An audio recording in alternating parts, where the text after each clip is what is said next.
तो hello hi friends, नमस्ते, सत श्री अकाल, आदाब, अस्सलाम वालेकुम। कैसे हैं आप सब? आई होप आप सब बहुत अच्छे होंगे। मैं भी बहुत अच्छी हूँ। तो दोस्तों, welcome back to my YouTube channel. और वीडियो स्टार्ट होने से पहले चैनल को सब्सक्राइब कर लीजिए ताकि आप हमारे आने वाली वीडियोस की नोटिफिकेशन को मिस न कर सके। आप सबको और मुझे, हम सभी को हमारे नए पीएम मिल चुके हैं और वो है नरेंद्र मोदी जी। और हम नरेंद्र मोदी जी को बहुत बहुत शुभकामनाएं देते हैं कि आप हमारे न्यू पीएम बने हैं। तो आज की जो वीडियो है ना, वो रिलेटेड होने वाले, मुझे पता है कि मैंने बहुत सारी वीडियो जो उनके खिलाफ बनाई, लेकिन मैं नरेंद्र मोदी के खिलाफ पर्सनली नहीं हूँ। बट जो उन्होंने काम किए, जो उन्होंने वादे किए, वो उन्होंने पूरे नहीं किए, इस चीज के खिलाफ में थी। मैं चाहती थी कि उनकी सरकार ना बने, बल्कि कांग्रेस की सरकार बने, क्योंकि मैं चाहती थी कि मैं देखना चाहती थी कि कांग्रेस क्या काम करती है। जब वो इतने वादे करी तो वाकई वो काम करती है कि नहीं करती।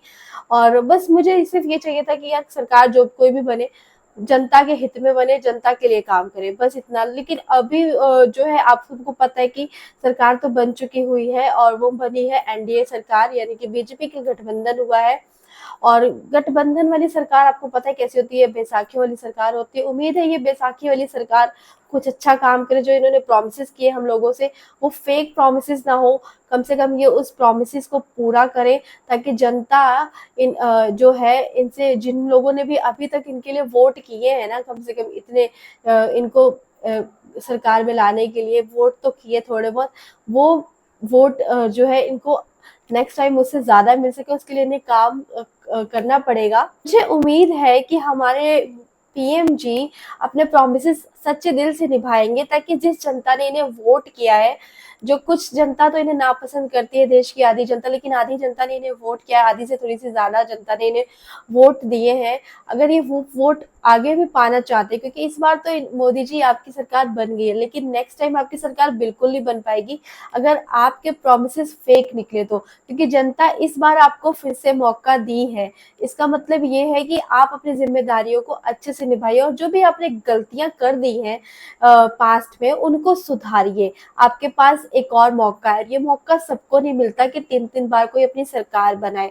आपको ये मौका मिला है, तो आप इस मौके का फायदा उठाइए और जनता के हित में लगाइए, जनता के लिए काम कीजिए, ना कि अपने लिए और अपनी पार्टियों के लिए और अपने दोस्तों के लिए काम कीजिए। दोस्तों, आप सबको पता है कि मोदी जी जीत चुके हैं, और इसी जीत पे जो है गोदी मीडिया जो है वो एकदम बौखला गई है, पगला गई है।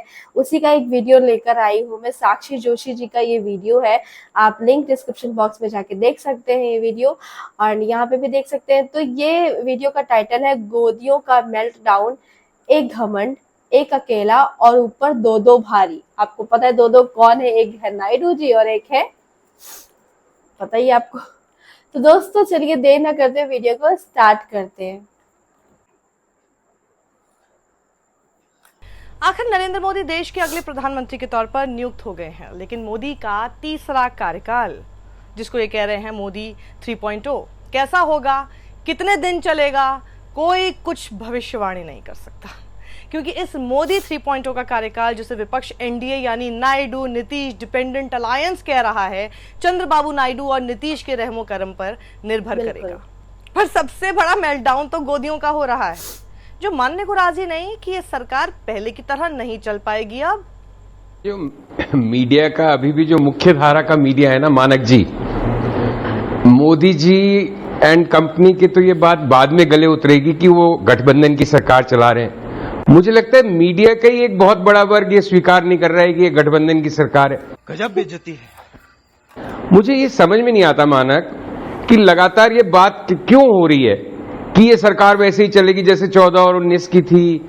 आपने कहा अपने इंट्रो में कि बिल्कुल मोदी की छाप नजर नहीं आ रही है क्या? अरे भाई, 240 सांसदों की पार्टी है, सबसे बड़ा दल है, गठबंधन को लीड करेगी, लेकिन ये 14 और 19 जैसे नहीं चल सकती। अगर चलेगी, वैसे चलाने की कोशिश होगी तो गिर जाएगी। ये बात समझनी पड़ेगी सबको। मुझे समझ नहीं आता, मीडिया जो साथ देने की कोशिश करता है वो दरअसल नुकसान पहुंचाता है इस सरकार का।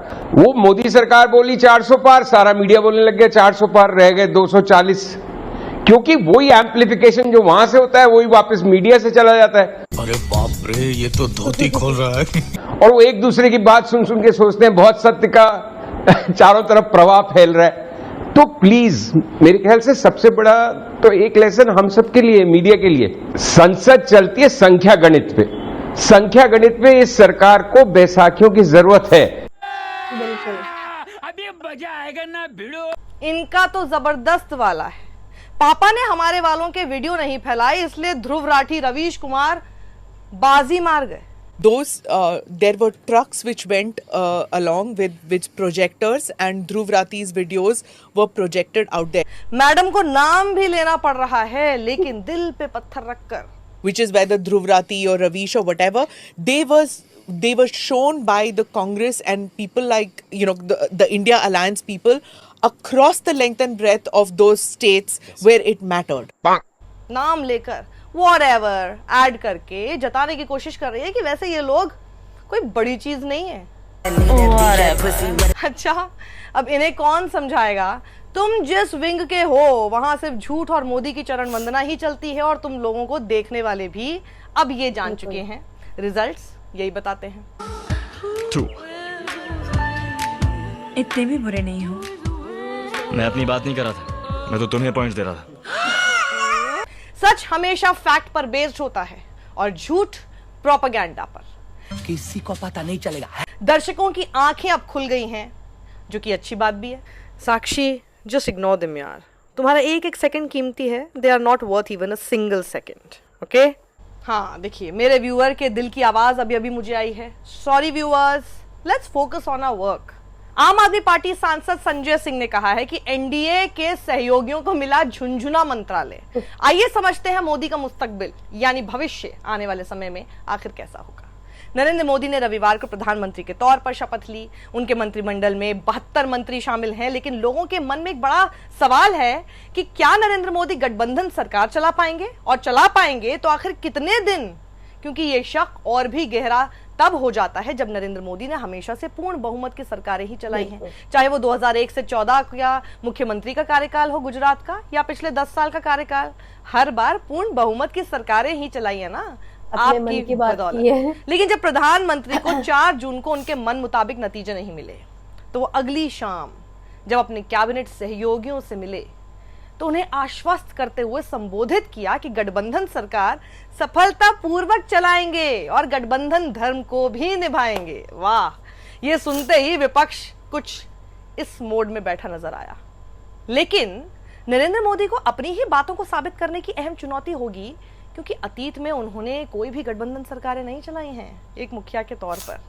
उनको आदत है मैं, me, myself type. Narendra Modi के नए मंत्रिमंडल को देखने से पता चलता है कि उसमें पुराने चेहरे के साथ साथ नए चेहरों को भी समाहित किया गया है, जिससे पार्टी के अंदर भी संतुलन बना रहे और गठबंधन की सरकार भी दूर से संतुलित तो नजर आए। लेकिन पॉलिटिकल पंडितों के एक बात गले नहीं उतर रही कि चंद्रबाबू नायडू 16 सांसद होने के बावजूद मात्र 1 कैबिनेट मंत्री और 1 राज्य मंत्री पर ही मान गए। यही हाल नीतीश कुमार का भी रहा। आखिर कैसे भाई? कहीं वो भी तो इस मोड में नहीं आ गए, या फिर चंद्रबाबू नायडू अभी भी लोकसभा स्पीकर के लिए जोर आजमाइश कर रहे हैं, क्या पता पीछे से। क्योंकि कहते हैं ना, जिसका स्पीकर उसकी सरकार, और स्पीकर पद इसलिए भी जरूरी है वरना पार्टी की तोड़फोड़ में तो ये दोनों बड़े माहिर हैं। चिन्ह तक ना रहेगा जनाब आप लोगों के पास। देखा नहीं पहले क्या किया इन्होंने। सरकार का भाग्य स्पीकर के हाथों में होता है, क्योंकि सदन के मुख्य फैसले स्पीकर ही लेता है। दल बदल भी वही रोक भी सकता है। अब चंद्रबाबू नायडू के मन में क्या क्या चल रहा होगा कोई नहीं बता सकता। कि चंद्रबाबू नायडू कहां तक साथ देंगे नरेंद्र मोदी का, इस बात का एहसास तो मोदी को भी है। या फिर चंद्रबाबू नायडू अपने राज्य के लिए वित्तीय पैकेज से ही संतुष्ट हो जाएंगे। लेकिन जिसने भी चंद्रबाबू नायडू की राजनीति को परखा और जांचा है, उन्होंने ये पाया है कि एक शांत राजनीतिक खिलाड़ी हैं वो, क्योंकि जब भी उनका दांव पड़ता है दो भी पछाड़ जरूर ही देते हैं। खैर, हम अभी से क्यों डरा दे। पिछले कुछ दिनों से, यानी जब से नतीजे आए हैं, नरेंद्र मोदी बदले बदले से नजर आ रहे हैं। नोटिस किया आप लोगों ने? गोदी मीडिया दिलासा देने में लगा है, नाना सर ये मोदी 3.0 ही है, कोई आ जाए आपके साथ हम सिर्फ आपके ही चरणों में गिरे रहेंगे सर। बीजेपी का आईटी सेल भी मनाने में लगा है, एक अकेला सब पर भारी। अब ये सब नारे ना काम आने वाले नहीं है, क्योंकि मालिक भी जानते हैं। ध्यान से देखो, एक अकेला, 2 ऊपर, 35 नीचे। कहां लगे हो चक्कर में? कहाँ लगे हो चक्कर में, बहुत है अब टक्कर में। वाह क्या सीन है।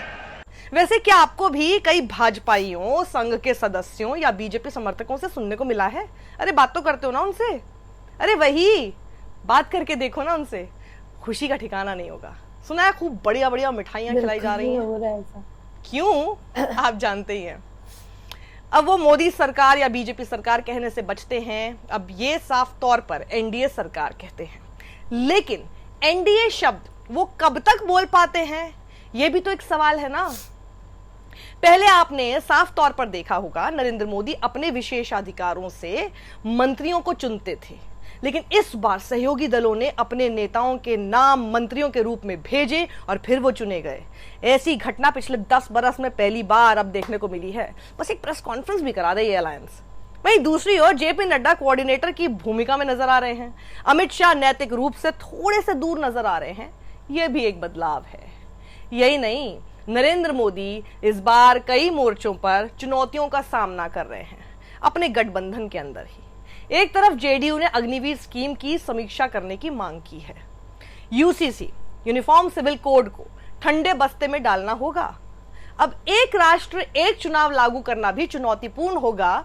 और इतना ही नहीं, मोदी नीतीश कुमार की राष्ट्रीय जातीय जनगणना वाली मांग से आखिर कैसे निपटेंगे, क्योंकि ना मोदी के पास ज्यादा समय है और ना ही नीतीश के पास, क्योंकि अगले साल बिहार में विधानसभा चुनाव जो है। तो सबसे अहम सवाल यह भी है कि नरेंद्र मोदी खुद और अपने बयान बहादुरों को मुस्लिम विरोधी बयान देने से कैसे रोकेंगे और कब तक रोक पाएंगे। क्यों टीडीपी साफ तौर पर कह चुकी है आंध्र प्रदेश में मुसलमानों के लिए 4% आरक्षण जारी रहेगा, और उधर नरेंद्र मोदी ने चुनावों में मुसलमानों को क्या क्या नहीं बोला है। बिल्कुल, क्या नरेंद्र मोदी अपने आप को रोक पाएंगे? मुझे तो नहीं लगता, क्योंकि मुस्लिमों पर जुबानी हमले करना मोदी का फेवरेट विषय बन चुका है। सवाल यह भी है, क्या संसद में मोदी इस बार अपने चिर परिचित अंदाज में मनमानी कर पाएंगे? क्योंकि क्या इस तरह की नॉनसेंस वो फिर कर पाएंगे? माफी मांगो सोनिया गांधी। अरे गलत क्लिप चला दी यार। वैसे नॉनसेंस ये भी था, लेकिन अब जो है नहीं उसकी चर्चा क्यों ही करें। That chapter is over. मैं इस नॉनसेंस की बात कर रही हूं। एक अकेला कितनों को भारी पड़ रहा है, एक अकेला कितनों को भारी पड़ रहा है। नरेंद्र मोदी को खास तौर पर ना सुनना पसंद नहीं है, लेकिन इस बार सदन में विपक्ष बहुत मजबूत है। इस बार बिना चर्चा के बिल पास नहीं हो पाएंगे, किसी सांसद का बेवजह निलंबन भी नहीं हो पाएगा, और ना ही अब मोदी सरकार की सदन में मनमर्जी चल पाएगी। क्योंकि पिछली बार सदन में हमने क्या क्या नहीं देखा था। 1 साल तक किसानों को सड़कों पर इसीलिए आना पड़ा था, इस मनमानी की वजह से। मोदी को इस बार आरएसएस को भी साधने की जरूरत होगी, क्योंकि याद है ना आपको, बताया जा रहा है कि नड्डा के उस बयान के बाद से आरएसएस के बड़े बड़े पदाधिकारी नाराज चल रहे हैं।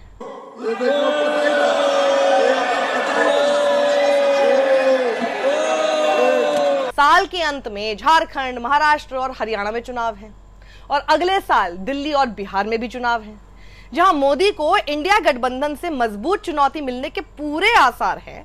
अब तो सिर्फ समय ही बताएगा ना चंद्रबाबू नायडू और नीतीश कुमार कब तक मोदी के साथ बने रहते हैं, और राज्यों में मोदी का नामो निशान ना मिट जाए इसकी घबराहट में मोदी कितना फूंक फूंक कर कदम रखते हैं।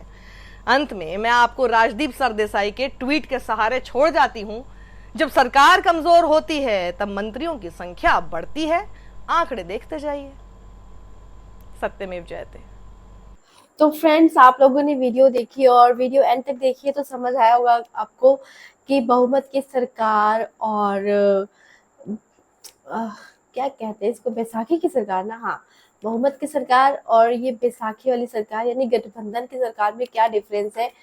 तो बहुत बड़ा डिफरेंस है। जो मोदी जी को लग रहा है कि वो अकेले ही है, एक अकेला सब पे भारी नहीं है, एक अकेले पे दो भारी है। और आप सबको पता है कि इस ईयर के लास्ट में और नेक्स्ट ईयर बिहार वगैरह में भी चुनाव है विधानसभा के। तो जब उसका रिजल्ट आएगा और अगर वहाँ से जो बीजेपी सांसद है वो हार गए, तो नॉर्मली सी सिंपल सी बात है कि यहाँ तो जो है ना पैर कमज़ोर हो ही जाएंगे, बैसाखी टूटने के आसार तो आ ही जाएंगे।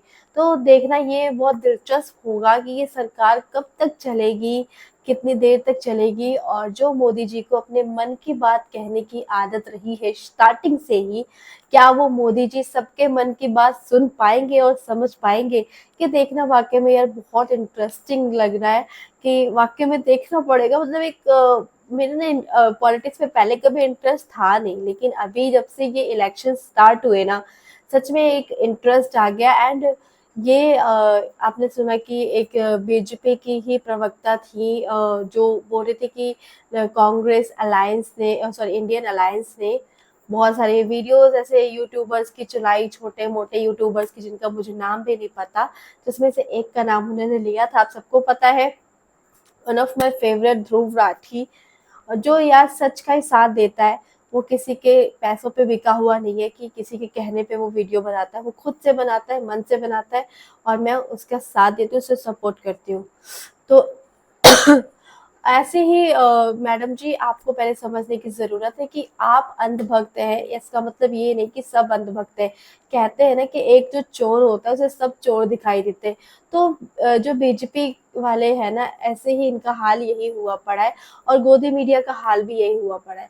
इनको मतलब अगर हम चोर हैं तो हमें चोर, सबके सब चोर दिखाई दे रहे हैं, इनका हाल वही है।